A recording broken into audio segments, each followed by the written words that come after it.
I am going to ask Karen to introduce herself by telling us what all you're involved in. For goodness sake, so much she's been involved in. And if you have questions about the topic of today, I hope that you'll make it available to everyone, Karen.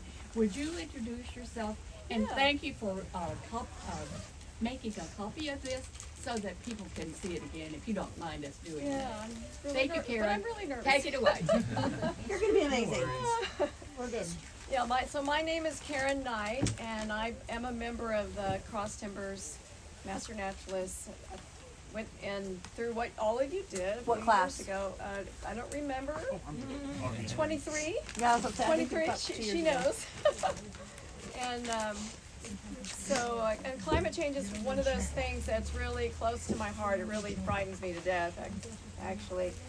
Everything I love and care about is being affected by climate change. I am, by background, I was born in Houston, and I grew up in Houston and Euless, Texas, and I'm a retired dentist.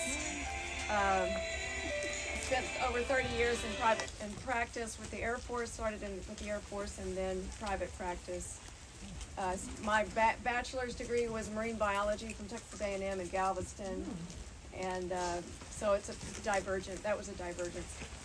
But retired and moved here about 6 years ago. I just recently joined this climate change organization that I highly recommend. I'm so glad so many of you are here, called Citizens Climate Lobby.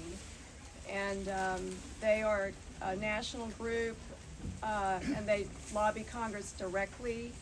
They have wonderful training on their website. I volunteered, I don't know if I made the right decision, but I volunteered to be the primary liaison to my representative's office, and he is a Republican, House Republican, Roger Williams. So I'm just getting started to learning how to deal with that. I really need a team of people to help me. That doesn't require a lot of hours. I'm the one that does most of the work, but they have a lot of great training to get people to do this type of work. But as a member, you can direct. What I have learned in my reading is that our personal choices that we make about how we live our lives and climate change and recycling and all that really don't make a lot of difference. Unfortunately, it makes us feel better, but it's not moving the needle in the direction that it needs to go. So I'm urging everyone to get active legislatively, and CCL, Citizen Climate Lobby, is from what I can see, is the most important way to get involved legislatively. And then other than that is working with your local conservation agencies, Master Naturalists, Arlington Conservation Council. I'm sure there's a conservation council in Fort Worth. So that's what I would urge everyone here to do. In CCL, you can lobby your congressman directly from their website. They have initiatives all year round, and it's based on which laws are up before Congress. So for example, right now it is Fix Our Forests Act, which actually made it through the House and through a Senate subcommittee, and it will be going back to the House. It is bipartisan. It's getting really rainy out there, y'all. If people can squeeze in a little bit. Yeah, so I was making a big plug for Citizens Climate Lobby. It's a national organization. We have a DFW chapter, and I just joined it, and I have learned so much about where the government is with climate. It's not as bad as I thought. Okay, good to know. The most shocking thing I learned is that the Republican Party, by and large, is not into denialism anymore. So that came as a shock to me. But anyway, I highly recommend Citizens Climate Lobby. They have templates to lobby congressmen on current bills and legislation. You simply go in, I mean, if you're completely disabled, which no one here is, You have one finger, you can do this on a regular basis. You put in your name and address. It has the template for that specific ask to those Congress members, and you can customize it for just to make it a little different. And press a button, and it automatically goes to 3 congressmen, and you will get responses from all 3. And I have heard that they really do look at emails. And so anyway, so that's CCL. The other one is permitting reform. So permitting reform for all the new energy projects. We're not just asking for renewables. And by the way, right now, 95% of all new energy development projects in the United States are renewables. 95%. There's several natural gas, very little coal. Texas, by the way, leads the country right now in wind energy production, battery storage, and then we are second in the country on solar, next to California. So a lot of good things are happening, but there's always something going on. I was highly influenced recently by Katherine Hayhoe. She is a climate scientist she came from Canada, worked at Texas Tech for several years she's an atmospheric scientist. And this is her probably most famous book. It just came out a few years ago. And it's really all about how to talk to people. And what she has a very good weekly email that I recommend to. She talks about what's good and what's bad, and then what you can do. But this is an excellent book, Saving Us, by Katherine Hayhoe. She is on our board of directors for Citizens Climate Lobby. She's on does a lot of things. She kind of did a famous TED Talk too. Anyway, so I wanted to kind of go over what's going on with climate change in Texas ecosystems. You might remember as far as our forests, you remember the 2011 drought and heat wave. Yep. And in the September, we had the Labor Day Bastrop Complex fires that burned up 95% of Bastrop State Park. But that year, that was our 3rd hottest year. Our 3 hottest years in Texas. Number 1 just 2 years ago, 2023. Number 2, 2012, and number 3, 2011. So they believe in 2011 that we had 4.9 billion trees in our whole Texas forest system. Wow. 4.9 billion. Oh, we had that many then? Yes. Okay. In the Texas. Pre-drought. Right. Right. And the drought, we lost, the estimate is 505 million trees. Oh my gosh. Just from the drought. And then fires. The fires we lost, I've seen 300,000. So that would be almost 1 billion trees lost because of the events of that one year. The pines apparently looked okay for a while, but they started declining 2 years later. That's over a 16% loss of all our trees. A really cool story about that is that after Bastrop State Park burned, there were 1,000 pounds of loblolly pine trees that had been in a freezer, a donated freezer for in Lufkin, Texas, at a Brookshire Brothers grocery store, pharmacy freezer. And they were put there in 2008 because the state nursery closed down.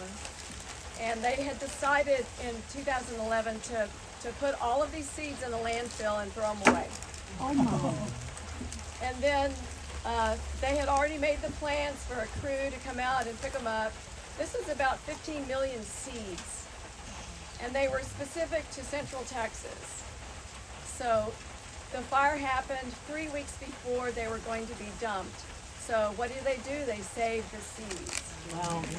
And this is so cool about these seeds. They are genetically different than the loblollies in East Texas. So since you're plant people, I mean, a lot of you are plant people. I have to tell you this because I think it's so interesting. Our Central Texas loblolly pines are genetically different. They're adapted to drier climate. They have developed a thicker needle, heavier waxy coatings. They have fewer stomata, you know, the tiny openings where they breathe. So that means they will not lose as much moisture. They have a more fibrous root system, which allows them to absorb moisture and nutrients more efficiently. They are slower growing than the East Texas, and they're shorter. But they have grown, different growers in Texas, Louisiana, and Oklahoma have grown millions of these trees, and they are replanting the forest with the correct, tree. An animal that was really hurt in that fire was the Houston toad, the endangered Houston toad, and they had found the habitat was basically not good anymore. They depend on tree cover, so the state has found, I think, other good sites where they can be reintroduced. Last year, we just got over 1 million tadpoles released at the Fort Worth Zoo. Yes, the Fort Worth Zoo. We've been doing that for like 2 decades now, releasing those toads back into the wild. The Houston toad. Doesn't the Houston Zoo also? They just have, there's a bunch of zoos that go around okay. and meet them at the same time. It's an old Boy Scout range Yeah. that we released them on. The Fort Worth Zoo, last year we finally reached just over 1 million Houston toad tadpoles released onto property around Bastrop. Tadpoles and eggs. And as you know, after fires, erosion can be a real problem.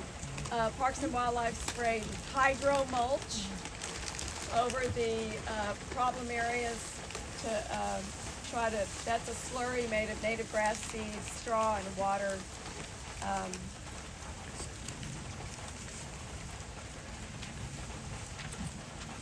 The other ecosystem I have more notes on is our coastal Texas ecosystems. We know that because of the biggest threats are sea level rise and to mitigate storm damage. That's not the other threat. Drought, sea level rise, droughts. So with climate change, we are seeing extremes and changes in rainfall patterns. So the droughts, what they do is mean less freshwater flow into our estuaries and bays, and saltier estuaries mean the nursery grounds for the fish and crabs and all that is not favorable for them to grow and develop. We know that black mangroves are slowly growing more northward, which is not a bad ecosystem, but it's different than marshes. They protect things in different ways. The black mangrove would damage the Aransas National Wildlife Preserve, where our whooping cranes go. If all the marshes were messed up, that would be bad.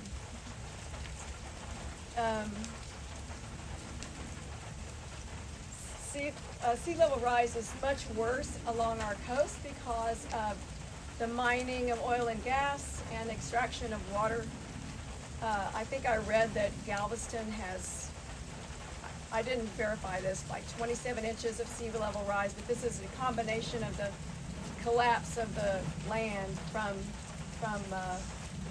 oil and gas and water extraction.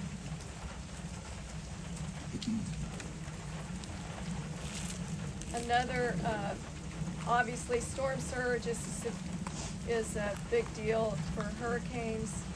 The Camp's Ridley sea turtle could be adversely affected by climate change. It is our smallest sea turtle. It is endangered. And what they know is they are nesting along the Matagorda barrier islands and the dunes.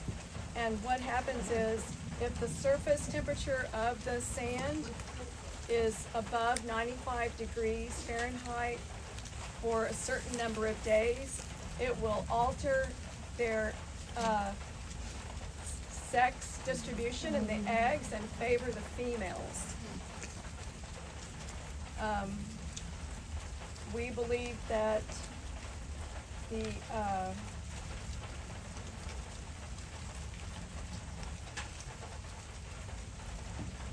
well, anyway, the higher temperatures can lead to a low nesting success and affect those sex ratios. The southern flounder is really adversely affected by the increase in salinity.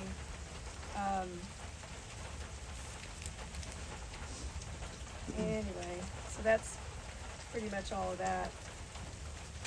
As far as our desert ecosystems, our predominant desert in Texas is the Chihuahuan Desert. Has anybody ever been there? Yes, yes. Yeah, it's really amazing. It is home to a unique flora and fauna.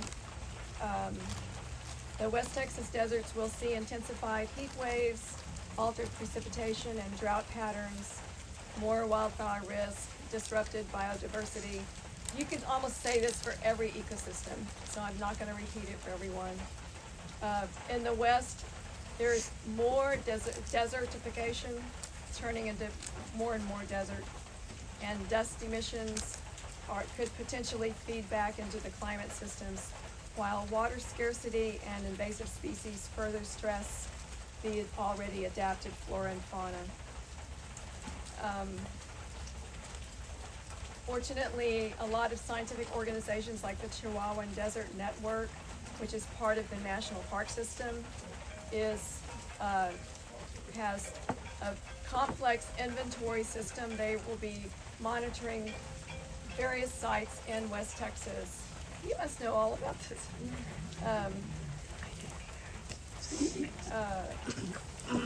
And produce reports.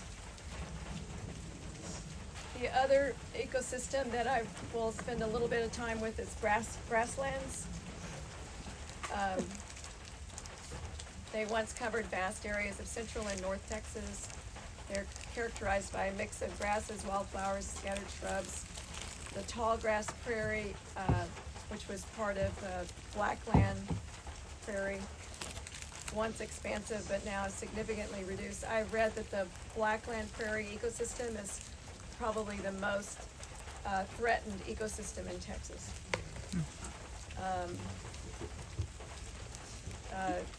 Grassland ecosystems support a diverse range of species, including bison, I guess not anymore, prairie dogs, and many birds. Same stories, higher temperatures, more drought frequency, drier soil, lower productivity. So it risks further habitat loss. We know that grassland birds are very affected by climate change. I don't know if you remember the, I guess, Cornell bird report from a few years ago that reported like a 50-year period with it, just looking at bird count data, that nation or North America, we have lost over 3 billion birds in North America. And they have a new, and it's still declining, but 25% of all the species are actually better, but 75% are not better.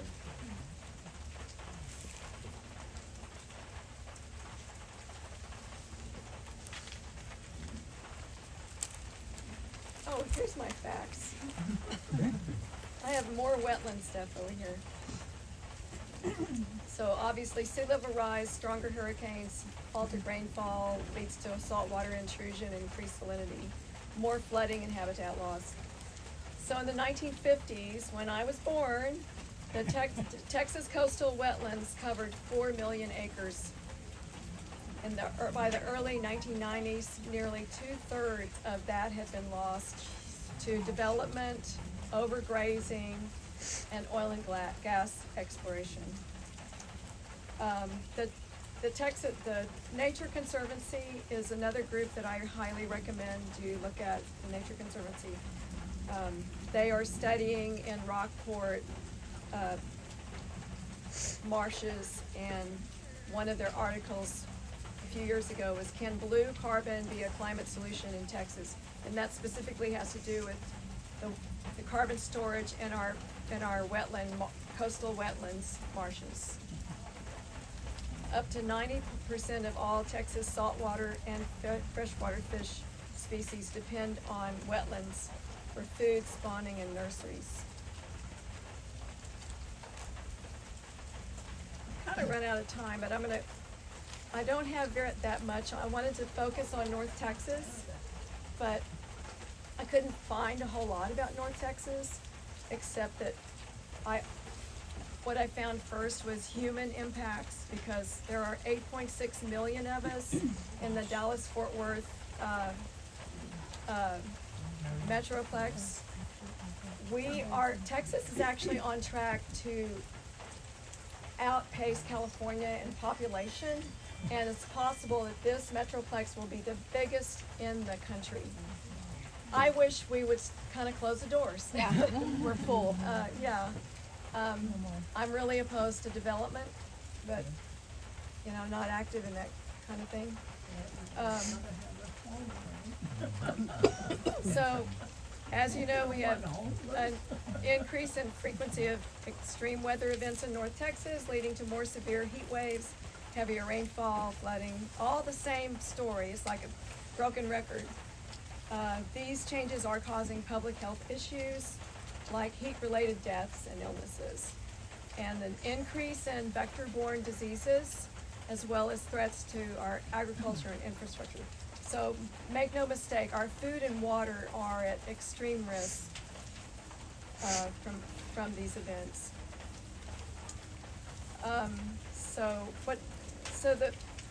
What happens is, with more extreme heat, and we know from Jeff Ray, if you ever heard any of Jeff Ray's talks, we have more and more days that are greater than 100 degrees Fahrenheit.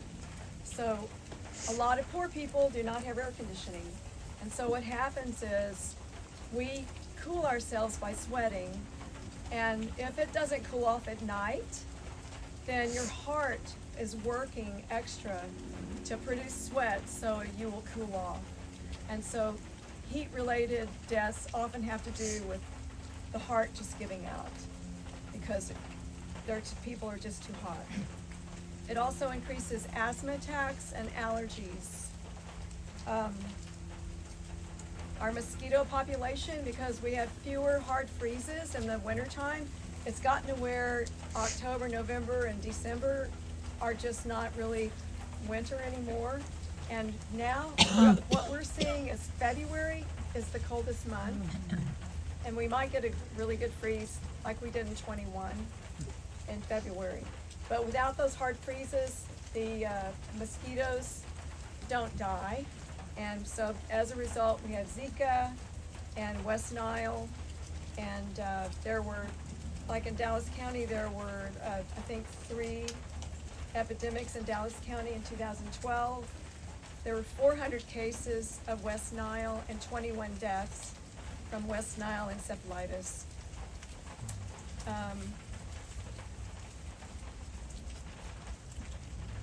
That's about it. I have a handout for only 20 people, or not. I only have 19 handouts left, but I have my name and phone number on there.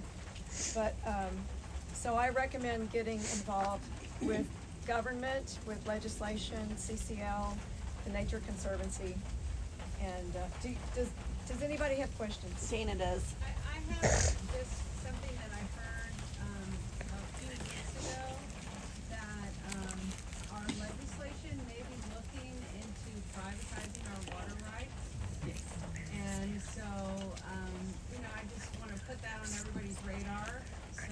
we can continue to, monitor that situation where they would basically sell all water rights, including people's private wells and all of that to outside corporations. I just heard it at a meeting, I have not seen anything written about it, but, and I haven't done any research on it, but I'm just putting that little piece out there, so, we're all aware that this is a potential. What's going on? The Parks and Wildlife has a conservation action plan, and it's, this is good for the public. They have they were done in 2012, but they have updated reports. And there is an action plan booklet for every ecosystem in Texas. This one is the cross timbers. I just printed it out just to kind of glance at it. And We're in the process of rewriting that document, by the way. really, So, something this is. next year or something. This is just we all know how hot it's gotten, but, in this, chart, I'll just pass it around, starts at 1901 or 1900, and it goes to over 2020, showing that since 1980, every decade has been hotter than the decade prior. And, this is just by color showing where it's getting hotter and hotter and hotter. The Arctic, by the way, is warming up 4 times faster than the rest of the planet.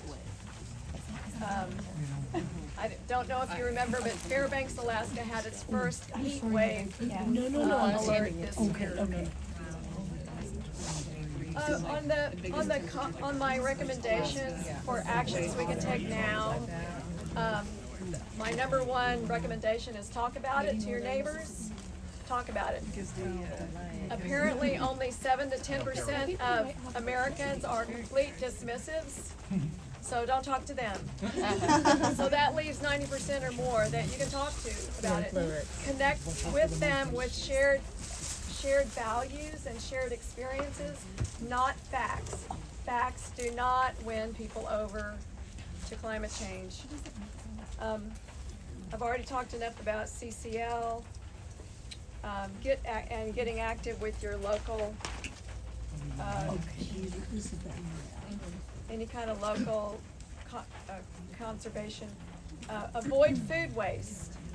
Food waste alone apparently could use up an entire planet, and the United States, China, and India are the top food wasters. I just putting it into the water system. So rotten food causes lots of rotting food, greenhouse gases. Consider changing your electric provider. This is something I found out recently that I went with Chariot Energy because they had electricity plans that are 100% renewables, and that's based on the purchased renewable energy credits. So renewable energy credits help to drive demand for more renewable energy all over in Texas and all over the country. Karen, thank you. Thank you. very Thank you much. so Karen. much. We owe her a huge thank you.